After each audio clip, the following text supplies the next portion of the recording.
Good evening. We'd like to welcome you to another of the edition Scars to Stars. As you know, Scars to Stars is that program we have designed to celebrate the successes, the life, the achievements, the battles, the struggles, the scars of women, but women that have gone on to go beyond their struggles, in spite of their struggles, to have gone on to conquer, to achieve, and to remove barriers and break through ceilings that have been put against women. Today, we are with a woman, a Zambian woman, that has gone on to defy even death, I will say that, because she has gone on to defy terminal issues and gone on to stand up for other people. She'll be telling her story today. We're privileged to have, she has survived and overcome cancer twice, and she will be telling us of her Scars to Stars. We want to welcome to Scars to Stars, UD Soko. UD, thank you for giving us your time to share your story today. It's a pleasure. Yes. We do understand health challenges, so I'm sure the viewers will appreciate why you would put on your mask. I'm sure everybody wants to see who is this heroine, but for them to know. So while we go through, you understand that that's a world champion fighter, and she's still going on. You will tell us about your new drive of healthy living and all that. But tell us, please, UD, who are you? What is it that brings us to talk to you? Something must be special about you that we are here. Tell us, who is UD, and why did they even call you UD? We'd like to know. Thanks so much. Yeah, the story of my name. That's always a good way to introduce myself. The icebreaker. A good icebreaker, because often people even ask me, how do you pronounce your name? I did that. Yes? And how many versions of my name have I heard? Yeah. It's pronounced UD, but I've heard Undi, I've heard Edith, I've heard Udi, I've heard you die. I said, okay. You know, back in the day, it's kind of like bothered me, but now, at 55 years, I say yes. I mean, I will correct you if you say, are you Edith? I'll say, I'm Udi. But if you say Udi, I'll just say, yeah, okay, because sometimes, you know, the variations are slight, and that's the way things are. The story of my name. I was born on the 11th of November, 1965, in Washington, D.C., on the same day that the former Prime Minister of Southern Rhodesia, now Zimbabwe, the late Ian Smith, declared a unilateral declaration of independence from the British. So he declared a UDI. Now, okay, so that's one part of it. But the other part is my father was from the Eastern Province, Ingoni by tribe. And for many Zambians, we know that Ingonis, Easterners, have a tendency of naming their children peculiar names, Okay. and some, you know, due to historical events.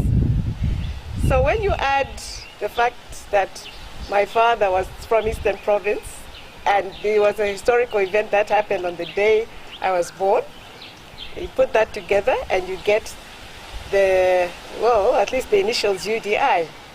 And I'm sharing this story as told by my mother, because she said he went to the hospital the following morning after she had given birth. He was in America, as I said, Zambia's first ambassador. Yeah. And she said, he said, mommy, guess what has happened? She said, what? Oh, Ian Smith has declared a UDI, and explained what all that meant. She said, oh, okay. And therefore, I'm naming our daughter UDI. Wow. Then my mother, in her wisdom, suggested he added an E to make it a name, UD, rather than just letters. My father agreed. However, I discovered many years later that on my birth certificate, it's written UDI Soko. So in the family, I go by either UD or UDI if they want to wind me up. Or if they want to wind me up even more, they'll call me unilateral. Yeah. So that's the story of my name. So, and iconic, very iconic, and very Exactly. unique. There are no two names ever in the world like that. Tell me about it. And I don't have a middle name. All I do now, I gave one to myself a few years ago. Okay. But that's will come later. Okay. But on my birth certificate, I am UDI Soko. So you were born in America Yes. to Zambia's first ambassador to the United States. What was it like growing up outside Zambia? And what was it like coming back? I spent the first 4 to 5 years abroad. We were in America, then we went to Russia, USSR in those days, Kenya, and the United Kingdom. Then we came back to Zambia. And unfortunately, I don't have too much recollection of my very early years abroad. You were very young at that I was time. very young, so it's a blur, to be honest. Did you get an American passport because you were born there? Or the diplomatic work stopped you from having that? No. According to, I inquired, but according to the USA Constitution, children of diplomats are considered to be born on their Zambian country's soil. soil. Yeah, so Okay. I was considered to be born on Zambian soil. I see. Yes. I see. And in fact, I was told at the American embassy, if your parents were anything else, even illegal immigrants, Okay. we would have given you Yeah. a citizenship or a passport, a Yeah. citizenship. But because they were diplomats, that is the one exception. Yes. Yeah. Because they had immunity, they're not subject to the laws and all that. Exactly. So you came back to Zambia, and how did it go for you? What was childhood like? And your parents are back now. Yes. It was. I think I had an average childhood. It was. Because amongst my peers, I didn't think it was anything extraordinary. I had good education. I'm last born of, at that time we were 5 siblings. I wasn't spoiled. I don't think so. Okay. And I spent the first 6 years of grade school, grade 1 to grade 6, as a day scholar. And then So you basically came back here to start school? Yes. Because you were just about 4 or 5 then? Yeah. Although yeah, exactly, Yeah. yeah. Okay. That's correct. Okay. And then from those days we called it grade 7 up to Form 5. Now it's grade 12. Yeah. I was in a boarding school, so I Okay. spent actually a lot of time away from my parents, Oh, from my really? parents' home, because back in the day, and we're talking about 1977 to 1980. When did I finish? From 1977 onwards, I should say.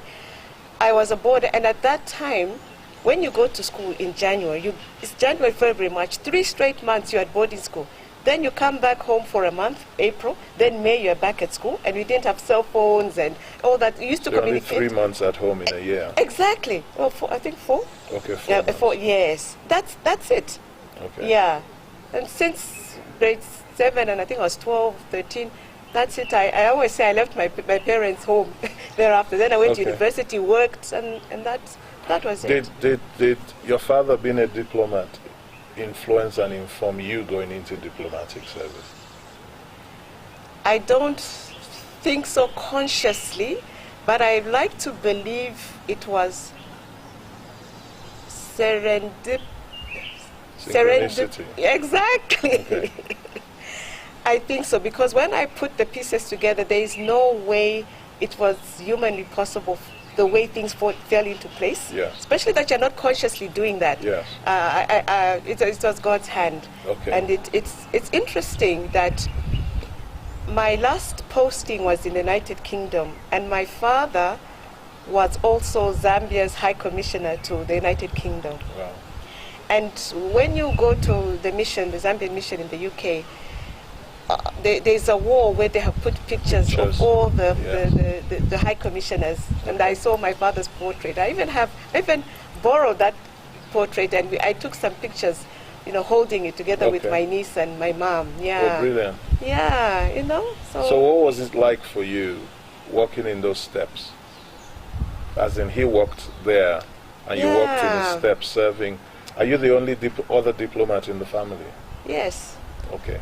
Yes. So you are something special in the family, therefore. Absolutely. If you walked in his footsteps. I did, yeah. And I'm a strong believer in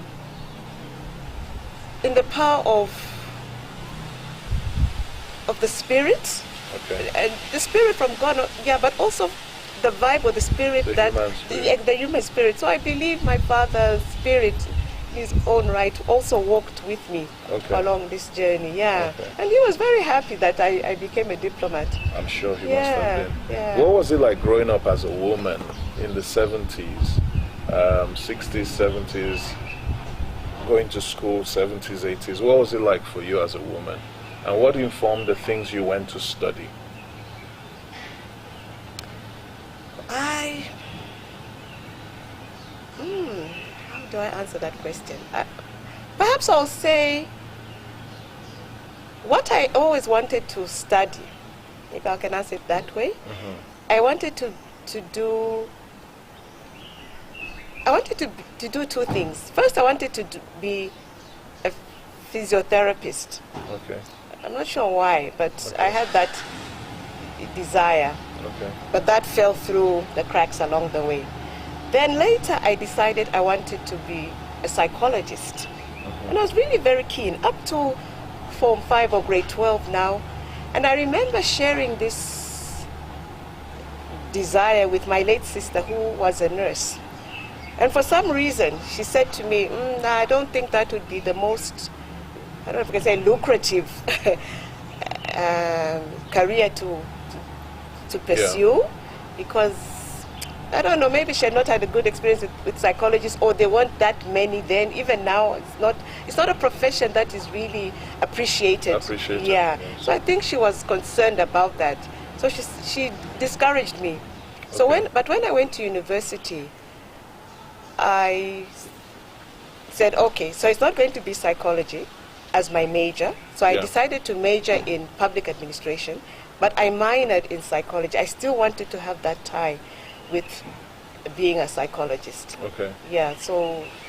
What would you say, because you're going back now, you're doing your master's in psychology and counseling, but at that time you wanted to do it. Do you think, looking back now, looking at the girl child growing up, you mentioned that your sister had looked at it and said, maybe pecuniarily it may not be the right thing because maybe they don't pay so much. Should we raise our children to go after what is popular, or to go after what they want to become? What is innate, what is they're passionate about? Where would you think?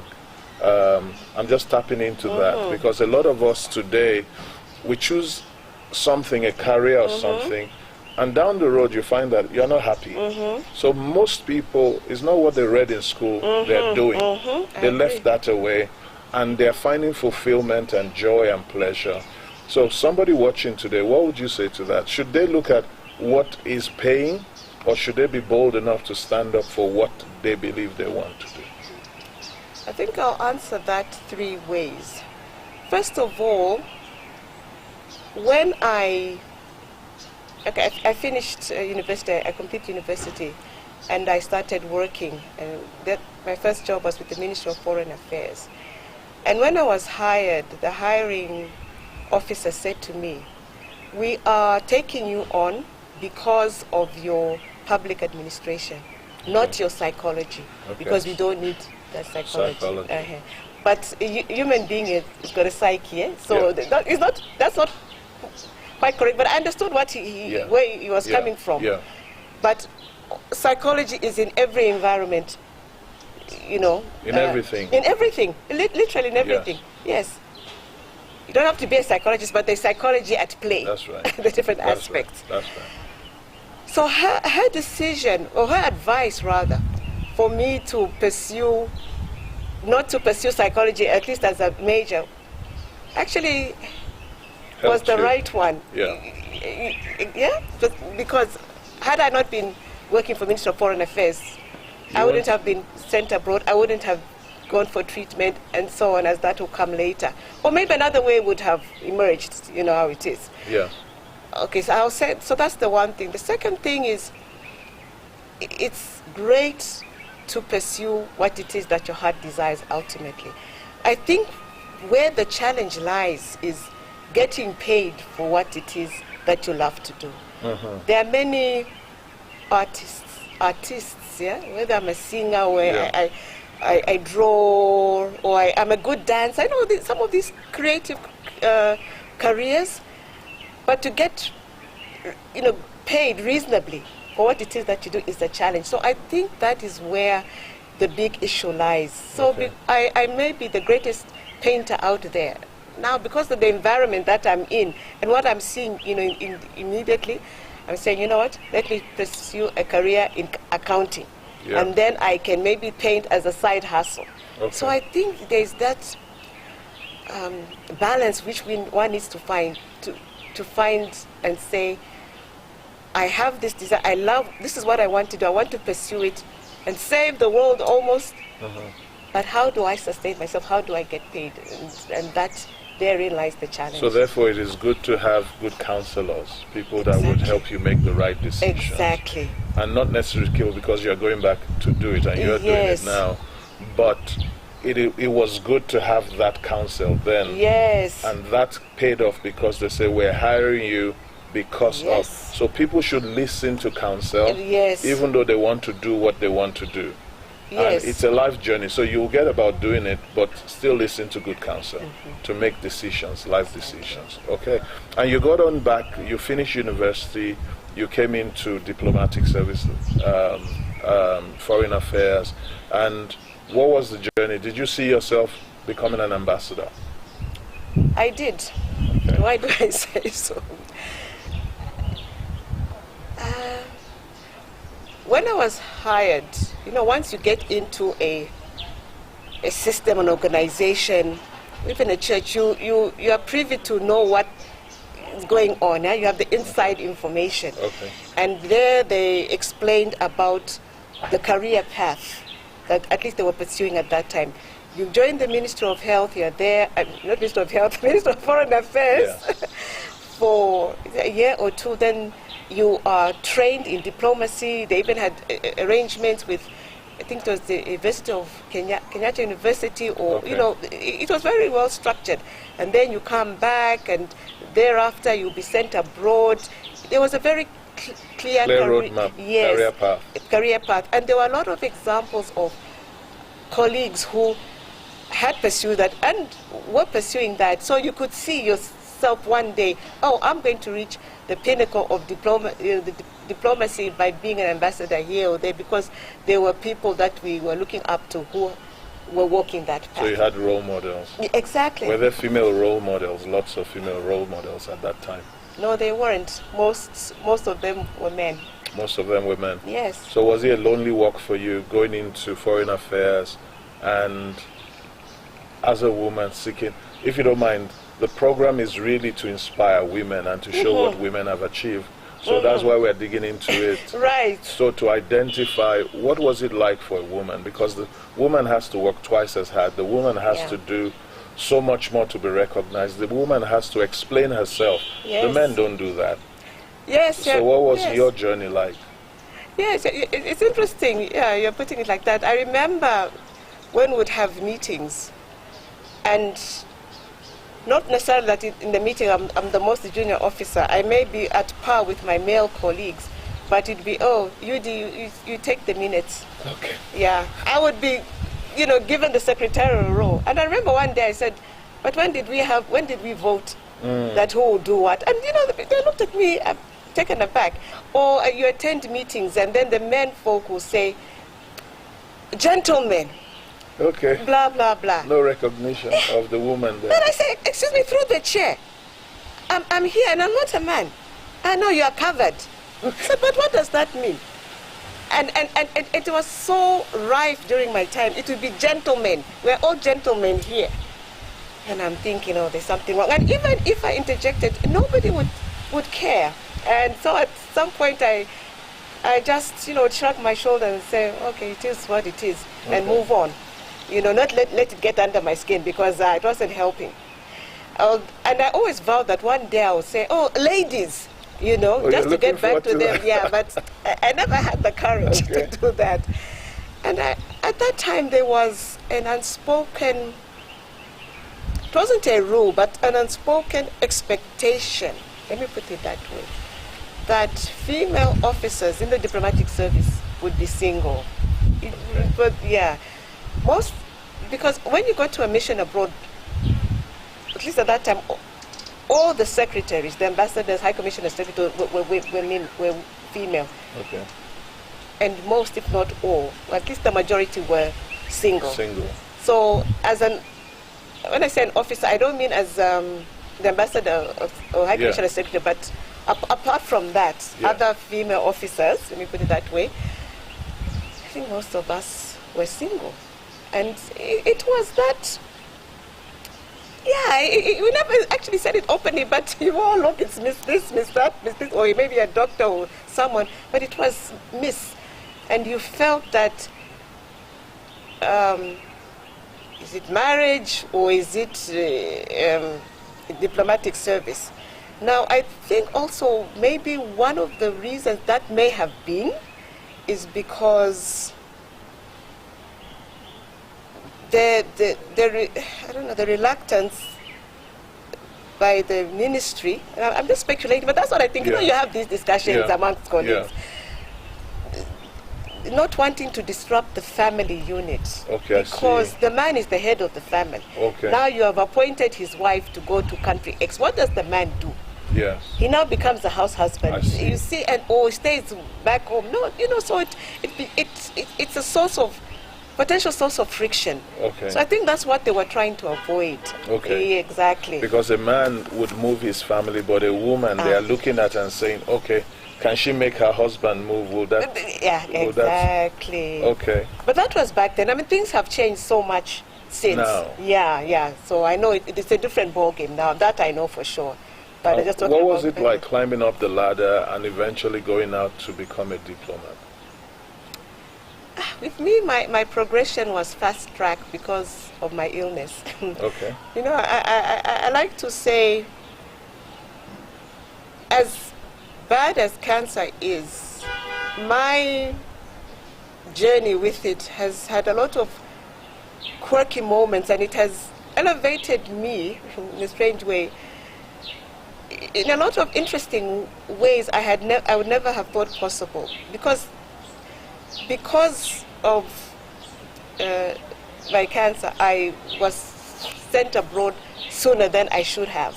Okay. Because of the treatment aspect. At that time there was no cancer hospital. I mean, almost no cancer drugs. Exactly. And I spent 11 years or so in the diplomatic service.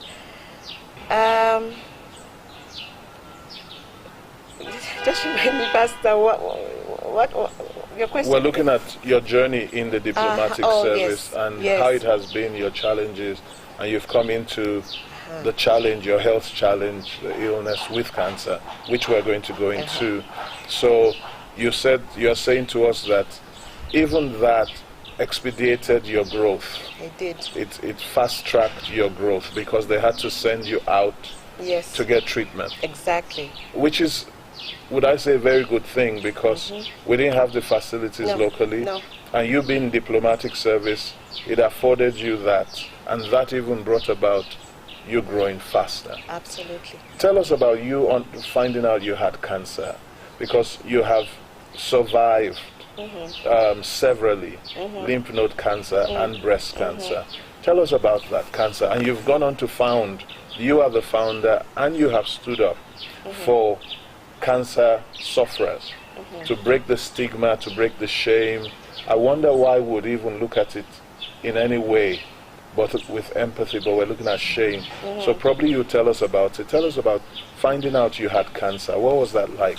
And what has it been like dealing with cancer? Yes. It was, how did this journey begin? It began in I think it was my 4th year at university. I discovered a lump. There was a small lump on the side of my neck, which I learned later was an enlarged lymph node. We all have lymph nodes in the body. Yes. And I used to look at it and wonder, and it was painless, whatever. And I would joke with my friends, oh, it's a goiter on the side, and I didn't think much of it. And I remember, as I mentioned earlier, my sister was a nurse. And occasionally, I'd go and see her. I say, there's this lump. Oh, I should have it checked. Yes. Is it growing? I said, yeah. Sometimes I say it's actually getting smaller. It wasn't. Then fast forward to 40, I finished university. I started working, and the lymph nodes, the growth was growing. Kept ignoring it until one day my sister just put her foot down because I was now staying with her. She said, no, we need to have this checked. You need to have it checked. I said, you're right. So she arranged for me to see a certain doctor who looked at me and checked and says, okay, and he had just come back from abroad. And he said, right, what we need to do is we need to have a biopsy done. We need to go for surgery. But I think when looking at the schedule, and this was around November, if I can recall correctly, the earliest date was February the following year. Wow. Yeah. So this was 88. So the following year, February 89 was the earliest date. And I said, okay, thanks. I was actually relieved. You couldn't get a biopsy then? No, I couldn't, and I wasn't even in a hurry to have that biopsy done, to be honest. You didn't know what it was? No, then? And he didn't seem overly concerned or worried. Okay. Yeah, and you're young, illness hasn't been part of your story all this time, even the family, so you're not worried. Life is, you're on a roll, you're at foreign affairs, and you're looking forward to so many exciting things. As a young person, or even an older one, but you had now just hit the job market, and I was having a good time. Then in December, one of my workmates, we were three of us in an office. He had a very bad cold, the flu, and I picked it up.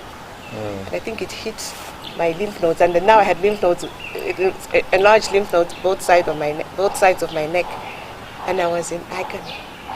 It was very painful. Oh my goodness, I couldn't sleep. And my mother and my sister had gone traveled out of Zambia on holiday. Had gone to Zimbabwe for 2 weeks. Okay. So I was alone, and I agonized. It was horrendous. When they came back, and I told my sister, I need this surgery brought forward yesterday. I am in pain.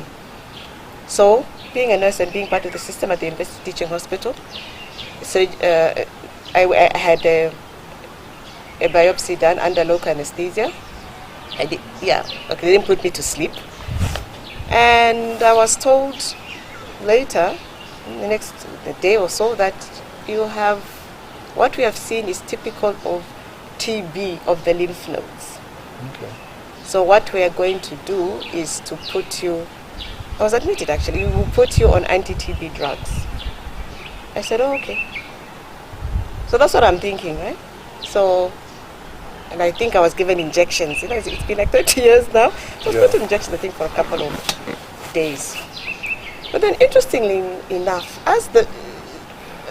before I went for my surgery, when the doctors, now it's a different set of doctors now, were looking at my case, I remember a rather flippant remark by one of the doctors saying, well, first of all, he started shaking his head like, oh, I'm so sorry about this situation.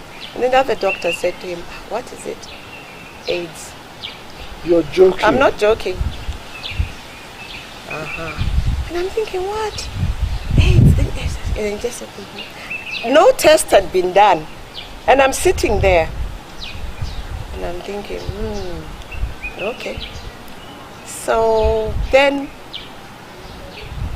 I was admitted, and I had my biopsy done, waiting for the results. And then another doctor, a lady doctor actually, she came and said, we are going to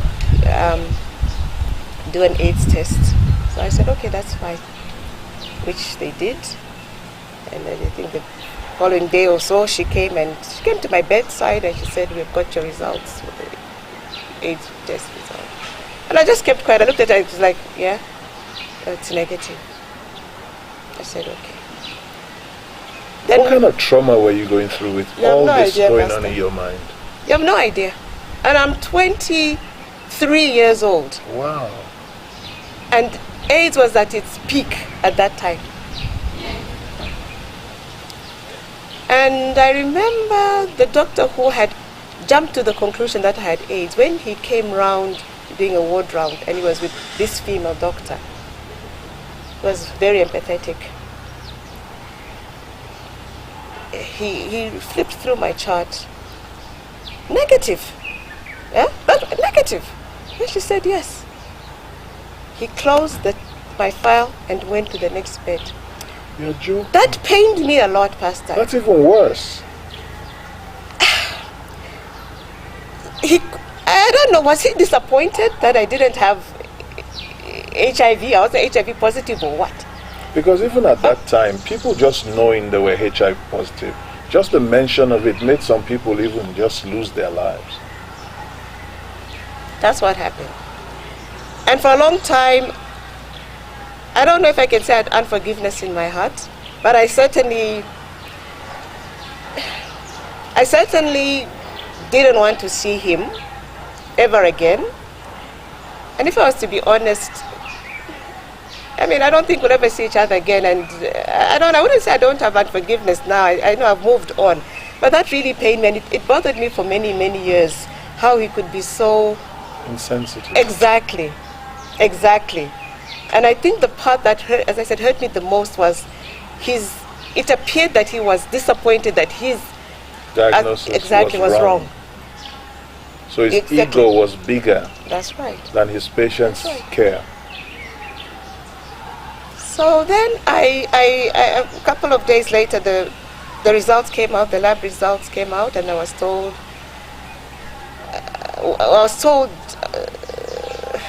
in a roundabout way, we mentioned Hodgkin's lymphoma disease. Have I had heard about it? I don't know if I have or haven't, I'm not sure. Okay, but what we thought you had and what the lab results say you have are different. So we have to go back into surgery. We have to take it back into surgery. Because, we are taken aback by what the lab results have said. And I'm thinking, now what do I have? Wow. And my mother was in a state. And unbeknownst to me, she went to cry on a friend's shoulder. That she didn't know what was happening to me, and she cried and said, if my daughter has got AIDS, she didn't know all this other story with my encounter with the doctor, they should just tell me. So I come to terms with it. So, you go to a friend and you break down and you say all this, and then later that same friend, as I say later, as in a couple of days, she says, oh, your mother came to me and she was crying, and she's just saying that, she was crying and saying the doctor should tell her if you have got AIDS. And I'm wondering, I felt, a bit like angry that my mother should have jumped to that conclusion, but I understood it later that she didn't know what to do. But I also felt that her friend had betrayed my mother's confidence. Absolutely. How? And you're telling me this, I'm still lying in the hospital, and we don't even know what the diagnosis is. So anyway, I went back into surgery, came out, and they even said, look, right now we're stopping all treatment. So go back, and then we'll come back within a week. We'll let you know when the results. So at that time, we didn't have any MRIs, any CT scans, nothing like that. No. So it was just trial and error, most of it. Exactly. And really, when to confirm a cancer diagnosis, one way of confirmation is through a biopsy, it's through the pathologist report. Yeah. They're taking over some specimen. So I was discharged. Went to my sister's place. She had some medical books in a little library. Then I said, what did they say? Hodgkin's, what? And then I read about Hodgkin's lymphoma, cancerous, and I just knew that that's what I had. Because they talked about the symptoms, night sweats, lost sweat. I just knew. And sometimes when you know that you know that you know, I knew that was it. And then I went, I was called your results are ready, and I was told this is what you have. Any questions? And I said, yes. Is it fatal? Am I going to die? That's what I asked. They said, no, who said it was fatal? No, it can be treated. And just those words that it can be treated, it's not necessarily fatal. Pastor, for me, that was the lifeline that I needed and I held on to. Now, the challenge was, we need to stage it. Cancer's got different stages. We don't have the facilities here in this country to stage. When you're talking about 1980, this was 1989. Okay. The nearest stop is Zimbabwe or South Africa. But Zimbabwe at that time, their healthcare was, really top of the range. I worked for Foreign Affairs. All right, I need some time off. Okay, went to Zimbabwe. I was met and received very well by the Zambian mission in Harare, Zimbabwe. Went, had the CT scan, all that was what I went there for. They staged stage 2B. Came back to Zambia. Stage 2B. Okay. That's very good. Now we know. The drugs were very, very, very limited. They didn't just try to rustle up, what they could. Then I remember one of the doctors, professors, he came to me and said, you know what? You work for the Ministry of Foreign Affairs. Speak to your employer and ask them if they can send you abroad. Because the government was sending people abroad outside the Ministry of Foreign Affairs, that Ministry of Health, I think 10 a year for 10 or so per year to South Africa, Zimbabwe, and it was costing the government thousands and thousands and thousands of dollars. So I know I tried that route, maybe indirectly, but it didn't really work. The list was so long. Foreign Affairs. And I'm forever grateful to the ministry. It worked out such that there was an opening in Germany. The ambassador, in fact, it's the late ambassador, was spoken to. This is the situation. Are you willing for this lady to come and be an officer? She'll work as and when she's okay until she recovers. Yeah. He said, fine. We spoke, him and I. He said, talk to me. What are you going through? I explained. Then he says, you're welcome. Wow. He had been UNICEF, he said, let's go and see. This is an opportunity. We don't know where this will all end up. That's how I ended up in Germany. Okay. Started treatment. I had now turned, still 23 when I started treatment. So the first thing, a month you settle down somewhat, and then you go into hospital. And what happens, the Germans, you go with all your files and everything. Yeah. They look, okay. We are starting all the tests from my goodness. To be sure that what they have found where you're coming from in Africa is correct. Could be a misdiagnosis. Yeah. It could be. Yeah. So I had to go through the biopsies. They biopsied my lymph nodes. They biopsied my liver. They removed. I had in the spine. They removed spinal fluid.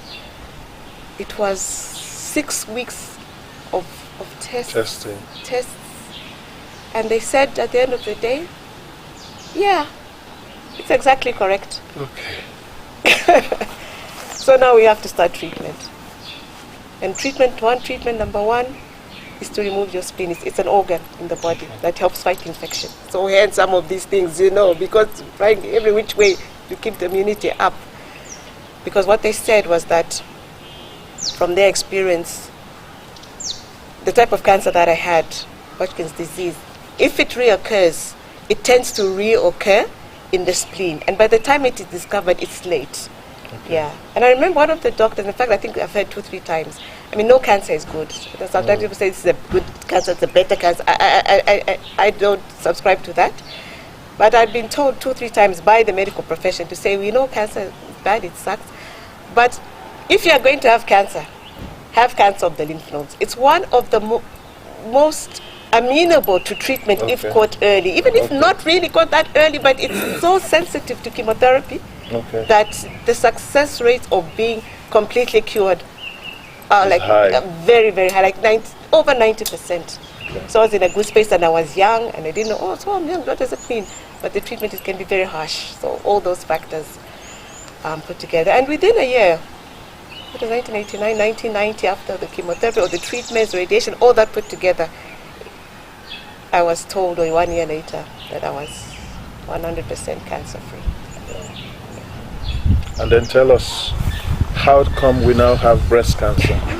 How did that happen if we're 100%? Yeah. It's a situation whereby it is not unusual, not that it's that common, but it's not unusual that patients who receive radiation treatment to the chest area at a young age get... They're exposed. Yes, radiation can cause cancer. Yes. So it is not unusual for that exposure to radiation to cause a recurrence of that cancer or a secondary cancer, a new cancer. Now what the doctors do, they weigh to say it might happen, it might not happen, but giving this person radiation now increases the chances of it not coming back at all, rather than saying, oh, it may come back in 20 years time, 30 years time. No. So yeah, because more often than not it doesn't happen, but sometimes it happens. So when I had breast cancer in 2015, my 50th year, my jubilee year, my cancer doctor, one of my cancer doctors, he said to me, yes, your history, you had cancer 23 years, 20 odd years ago that time. Did you have radiation? I said yes. He said, oh, okay. So yeah. So it took long for the radiation to show itself manifest. That's one. For me, that's one story, and and I'm sure that's part of it. Okay. For me too, I think now with recalling I think my lifestyle may have contributed. What do I mean by that? Yes, I do engage in physical activity, but sometimes it's not always consistent. I may be physically active, for a year, then I go back to once a week or once a month, not be exactly doing that. Then diet, I love meat. I always eat meat with vegetables, and I try to eat healthily. But sometimes you may overindulge, and I think and then maybe have excess weight. According to, you're overweight by 2 kilos. Say, what is 2 kilos? Not knowing that this excess fat can turn into or can transform itself and develop characteristics of the female hormone of estrogen. And estrogen is a factor, excess estrogen, that can trigger breast cancer. So it was only later when I began to, put together the dots. I said, I think even my lifestyle to a degree could have contributed to my breast cancer diagnosis. What is it like, therefore? We don't know. Nobody except you've been through it. What is it like suffering cancer twice and beating it twice? What goes through your mind? What's your life like?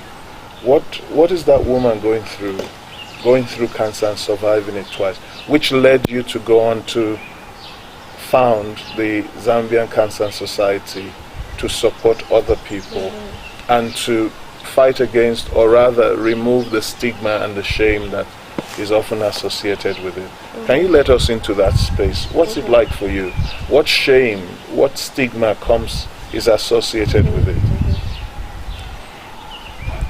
When I was first diagnosed, I was very young, and for me it was, yes, you have cancer, and not really understanding the gravity of the illness. Let me put it that way, because cancer was not common in Zambia or in Africa, generally speaking.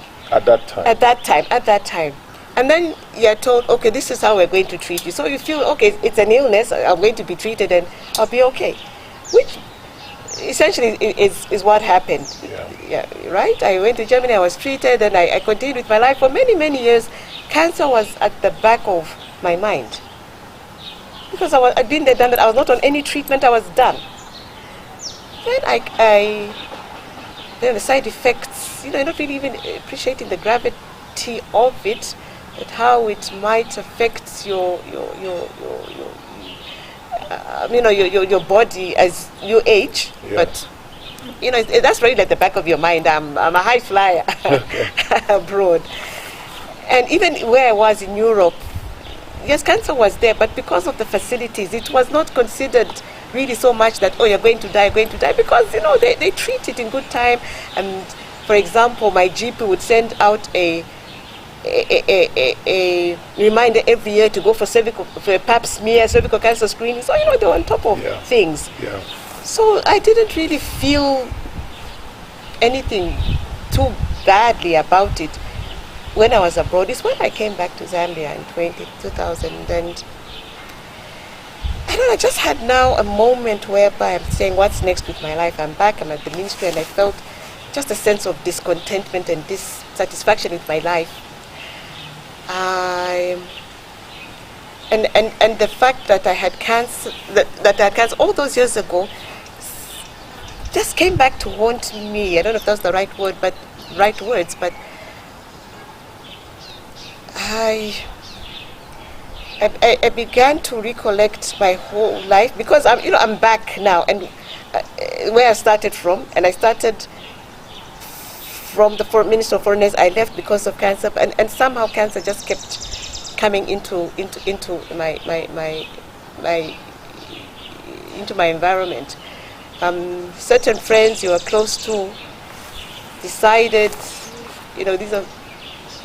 decided that because you had cancer, even though you don't have it anymore, just wanting to distance themselves from me. Did they feel it was communicable? Why did they want to distance themselves? I really can't say. You can't speak on their behalf. Yeah, maybe they thought our friendship, especially that I was back. Maybe because I was back now, not that I was a liability. Exactly. I think that played a part.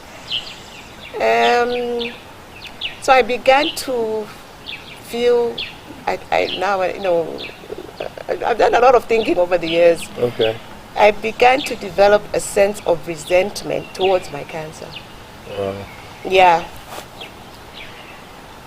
Like it was robbing you. Yes, of your relationships, your life. Exactly. Of my health. Of your health. Yeah. I began to resent it. And what happened?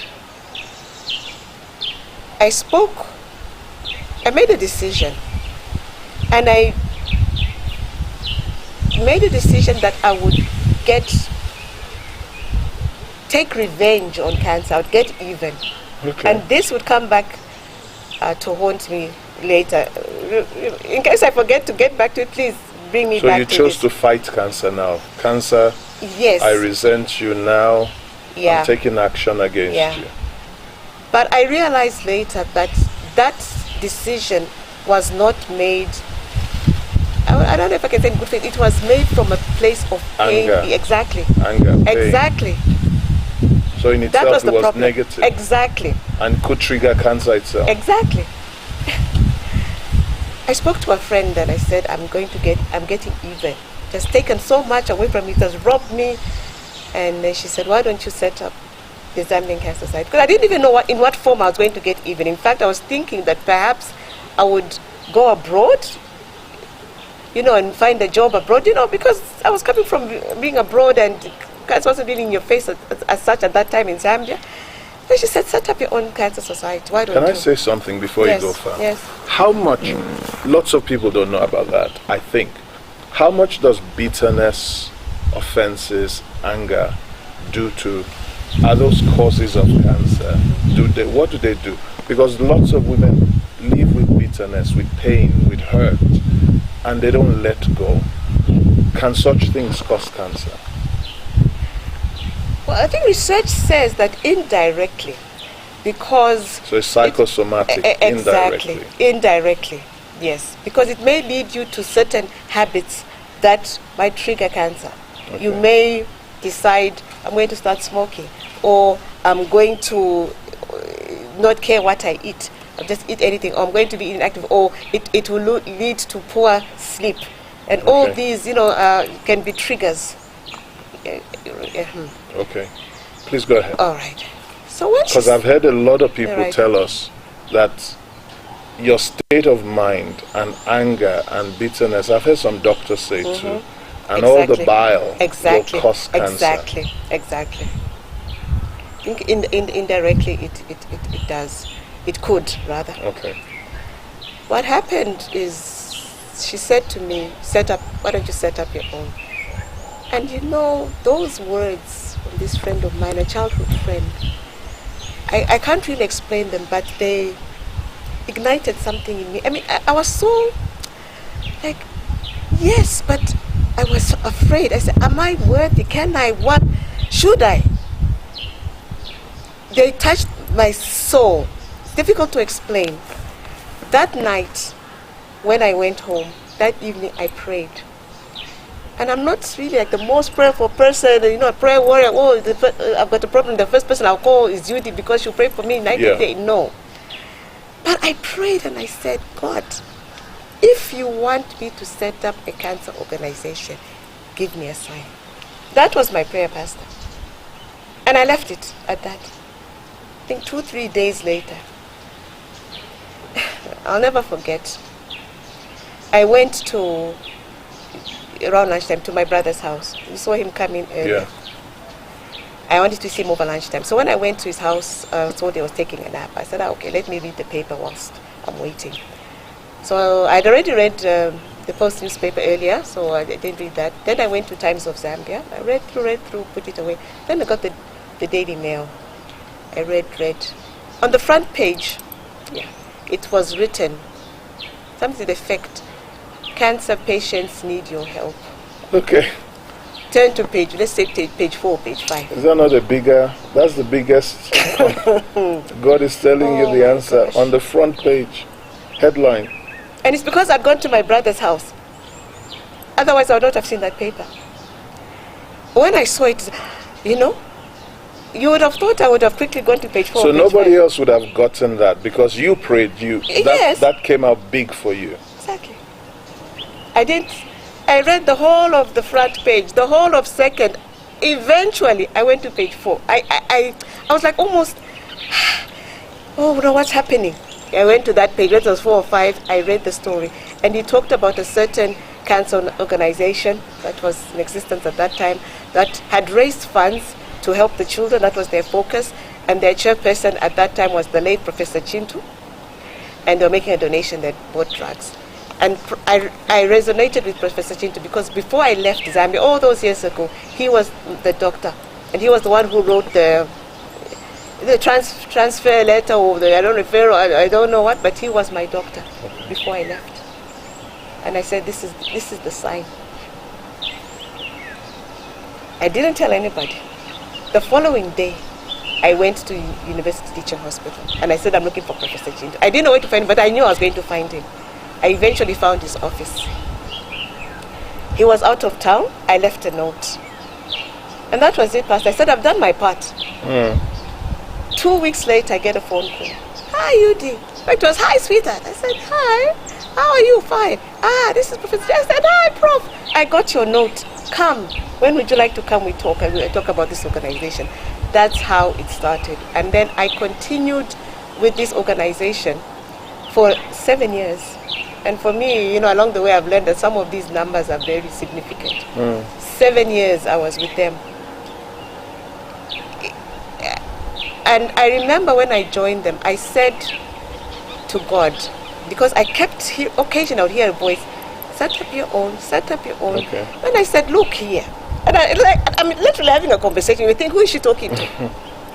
When I said, show me a sign if you want me to set up my own, it's because I didn't know one existed. Okay. If there's one existing, why are you stressing me? There's already one existing. So that's what that voice came and went over 7 years. Until one day I said, you know what? If you really want me to set up my own organization, remember I'm saying this again. Yeah. I need to be trained. Yeah, because I joined Adon, just a volunteer, I I need to be trained because literally we're dealing with life and death issues. So I need training. I started my quest for training. 2004, that's when I started my quest to train. I came across a training that was only for the Pacific region. All this online. I said, no, this won't work. Then I discovered that the American Cancer Society, at that time they had a virtual university, so the American Cancer Society University were offering training in NGO management, so one could apply. So I wrote to them to say, please, I'd like to apply. I think 1 month later, they got back to me, oh, thank you very much for your application, but no, we've got priority areas and yours is not one of them, but thank you for your interest. And for me, that was it. I forgot about it, continued my life. 2004, mark my words, Pastor. 2005, I get an email. Dear UD Soko, from the American Cancer Society University, we refer to your application. When you've forgotten about it. Oh my goodness. So we wish to inform you that the next training will be in 2006. Yes, in 2006 in Washington, D.C., the country of my birth. I mean, the city of my birth. And where we're offering training, all expenses paid, and then there will be to culminate into an international cancer conference, so you can apply from October, and then this year. They said October, but every other month I'm trying to apply. It makes no sense. Come October, I applied. January 2006, I get an email. Your application has been successful. We're looking forward to seeing you in July. And I just want to say something quickly here, because I had to apply for a visa. Yeah. So I went to the American Embassy, of course, as you do. And, with all the papers, I'm going for this conference, etc. And then the visa officer there, a youngish man, he said to me, oh, so you had cancer of the lymph nodes, Hodgkin's disease. I said, yes, I did. No, he said, no, you had cancer. So I said, yes, I did. And you survived? I said, yes, I did. Then he said, oh, what cancer did you have? I said, oh, I had Hodgkin's disease. As I'm about to explain that, cancer of the lymph nodes, he said, so did I. Wow. When I was 18. Wow. And then I said, and you survived? He says, yes, I did. So come this afternoon for a visa, and that was your interview. I tell you my story. It's like a movie. Yeah, so I went to America. You should make a movie of it. I should, eh? Yes. Yeah. I went to America, and wow, it was my 40th. I was in my 40s, and that's where my niece is a pastor. I started the journey, and she was very, very prayerful. We prayed to that point. Then I met God. I became born again during my stay in America. Okay. Yeah, through my niece was my pastor of the prayers, and I know because for years I had been having a recurring nightmare, which from that moment ended through prayers. Yeah, so it was very, very, very pivotal. And I said it's my 40th year, and I know these numbers in the Bible, the meaning of 40. Yeah. Oh my gosh! And the power of God and prayer, His faithfulness. He called me in 2000, and now this is 2006. Been with me along the journey, but between 2000 and 2006, and when I eventually started the Islamic Society in 2009, and here I am in 2021. God sees the end from the beginning. In 2000, who talked about cancer? There was no cancer hospital. No. But now we have one. We have one. And He has placed me in such a position. Who would have guessed that things would have unfolded? It's only through God. It's only through God. That's what I've said. And people say, why do you do the things that you do? I said, it is God who has assigned me this role. The day God says to me, I'm releasing you. It's like when I had breast cancer, 2015. I said, God, I think I'm releasing myself.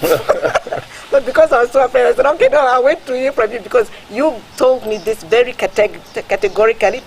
So when it's time to move on, you will tell me as well. I don't want to guess and think and, maybe. He actually doesn't release you, so in case you're still waiting, It's for life. He calls you for life. Is it? So if you called you, you can release you. But him, He called me, Pastor. I've explained how. that means he doesn't release. So sorry, he doesn't fire anybody.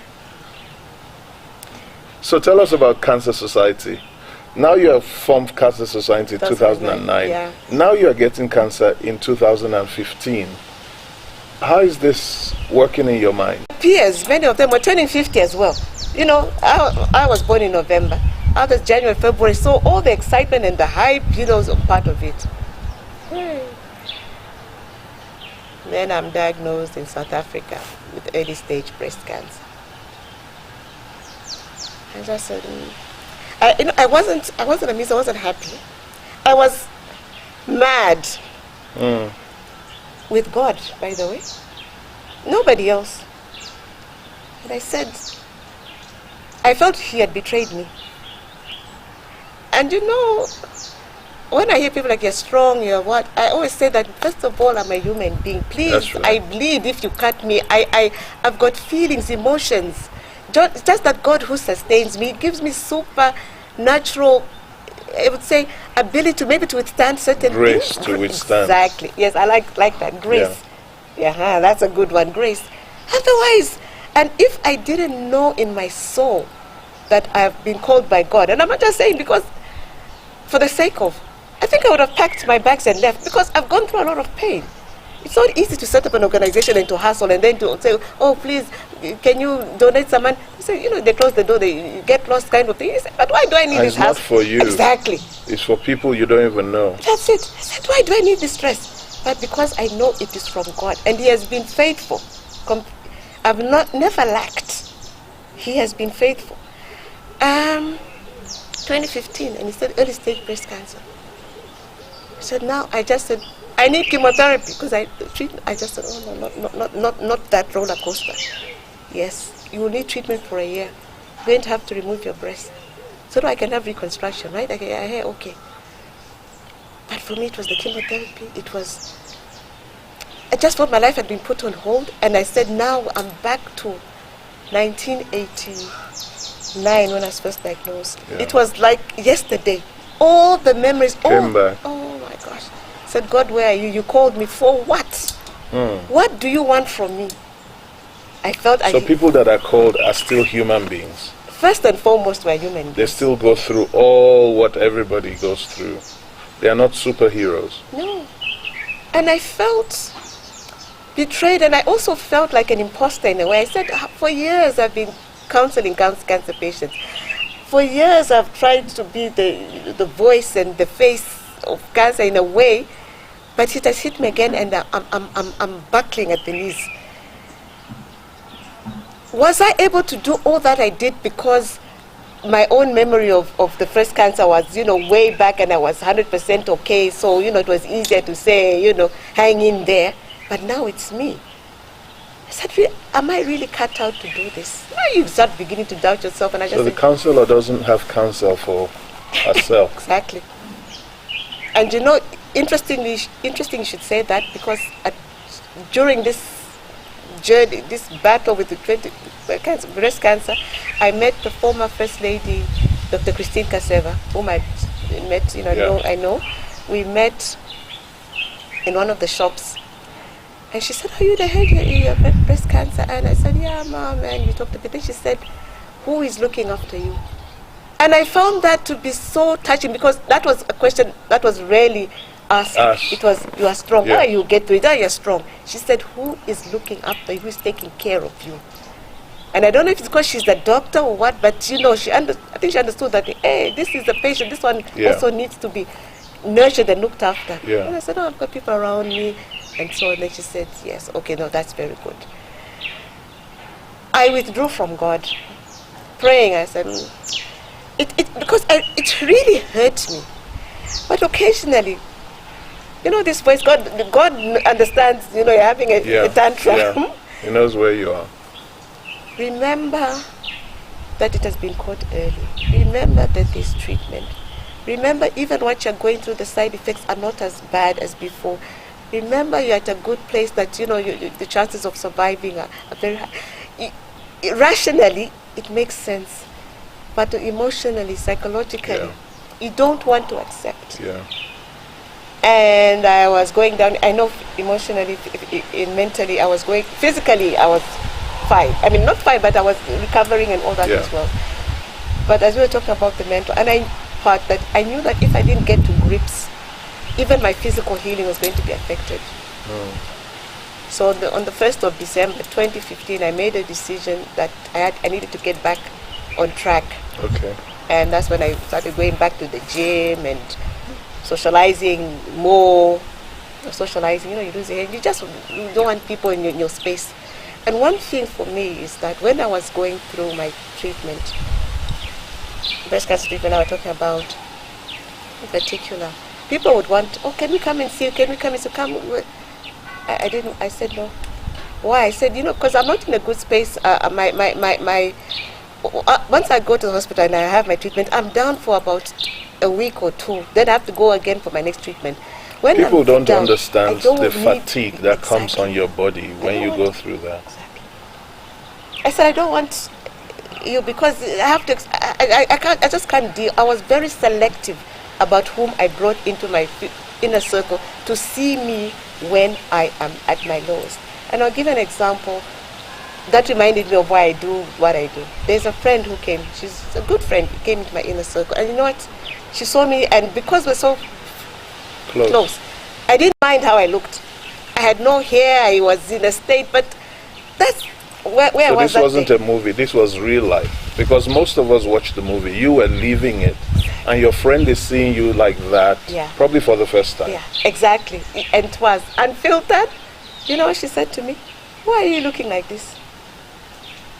That hurt me so much. And I said, this is why I don't want people to come and visit me. But this is a good close friend.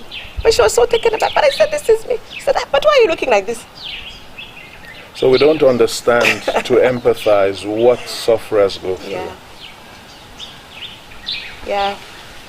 So eventually I reconciled with God, who never left me. It's me who left. Yeah, and he has been faithful, always. And I think he of course, he gets me and understands me that I have moments. So I've become even more empathetic to cancer patients and caregivers. And the role that I do, I don't take it for granted. I don't. He's called me for this, but why, calling. I don't know. It's a calling. Yeah. Tell us, as we wrap up, 1 hour goes very fast, and we are over an hour already. You have been carrying, from 89, you started going through cancer. From 2009, you have tried to be the face and the voice and the shoulder and the counselor for cancer patients in Zambia through the Zambia Cancer Society. What's next? What do you see next as we wrap this up for your life? Yeah. Is your life basically all wrapped in cancer now, or do you see a life for UD beyond cancer? I'll answer that two ways as we conclude. One, if they had been voting back in the day and someone were voting to say, who would you choose to set up the Zambian Cancer Society and what it entails? You have to go out, meet with people, not the illness itself, Yes. but the management The of work it. of And it. yeah, exactly. I wouldn't have put my name forward. Why do I say that? Because I am introvert number one. Okay. That is why when I don't like rebelled and said I'm going to set it up and do this and do that, unconsciously I felt that I was, not even unconsciously, consciously, I'll tell you why. I felt that I was the least Qualified. exactly. I always think about Gideon, who was hiding, and then God found him out. said, you man of mighty valor. Who, me? Joseph. I believed for many years that I was least qualified until my pastor, if I may mention his name, Please go ahead. Pastor Walker of Miracle Life Family Church. One day in church, there was the sermon and he talked about how sometimes we feel that we are not good enough. Then he said, who said so? That day I had an aha moment Then I said, but who said I'm not good enough? Yeah. God is the one who has called me. And despite me not fitting the bill, here I am. And in his infinite wisdom, he knows why he has chosen me. Because me, I don't know why, to be honest. God says he uses the foolish things. That's exactly. The base things. Exactly. To confound the wise. Absolutely.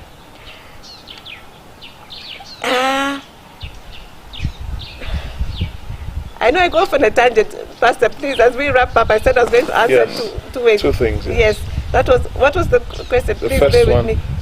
what's life? Is your life all wrapped up in cancer? What is there a life beyond cancer?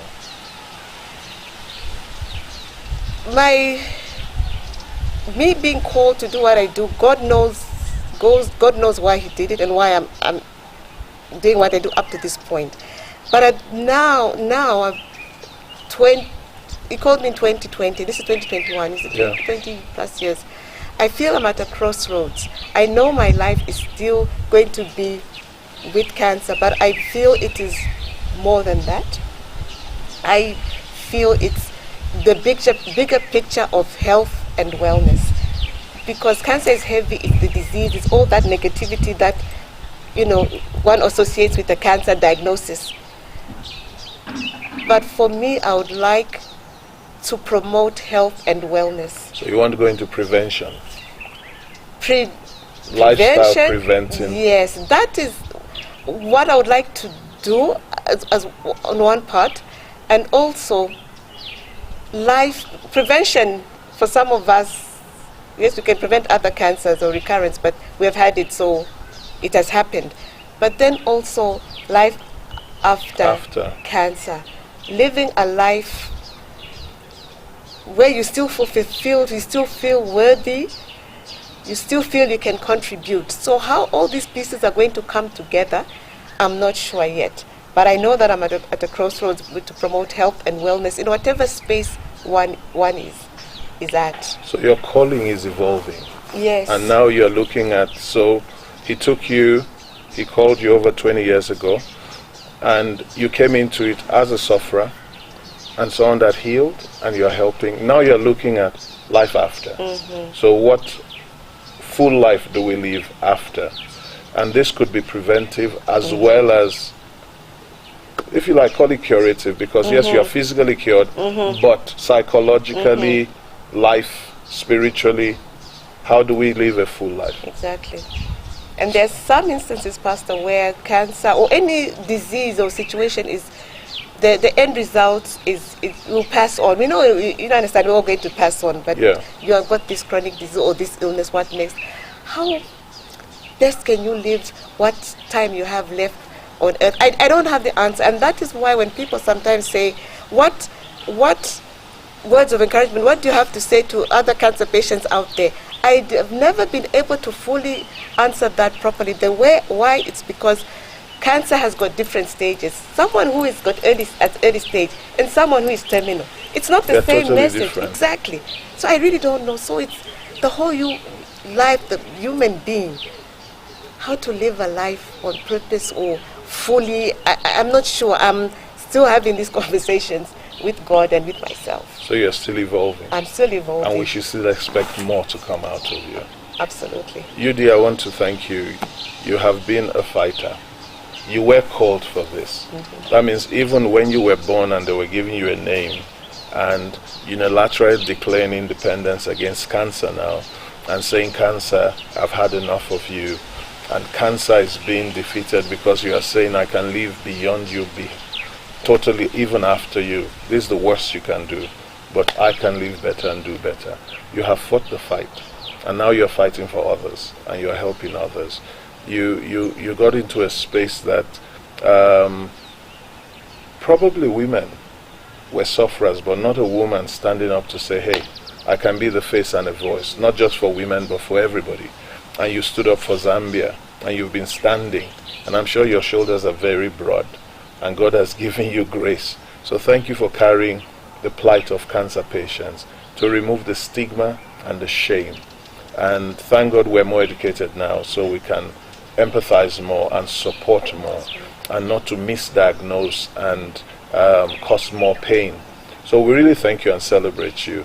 And this story, I believe, would not just help somebody that is going through cancer, but somebody else that is thinking that, is this the finality of my life? And we pray that your story will keep evolving and you will keep being relevant to people that need you, that you've been called to. We really are so grateful. Thank you so much for having us. Thank you. It's been a pleasure. I've really enjoyed this interview. Thank you so much. Thank you. Well, viewers, we want to thank you. Time flies so fast. Can you imagine? Yudi has been supporting cancer patients from 2009. She went to school to learn it, and it took her 7 years, and she got on to setting it up. And over 20 years now, she has been standing, supporting, fighting. She went through it herself, and she's beaten it twice. And we believe that she's yet to do the best work of hers yet, which is not just dealing with the issue of cancer, but living a life beyond cancer. We thank you for joining us today and hearing the story of another great Zambian leading woman who is in the area fighting against cancer. We look forward to you joining us tomorrow for yet another woman who is doing great things in another area of Zambian fabric of society, representing the women in leadership, flying the flag and saying, women, we can do it. We will see you tomorrow. Thank you for joining us today. Have a pleasant evening. God bless you. Good night. Good night, Yudi. Good night. Thank you. Thanks so much.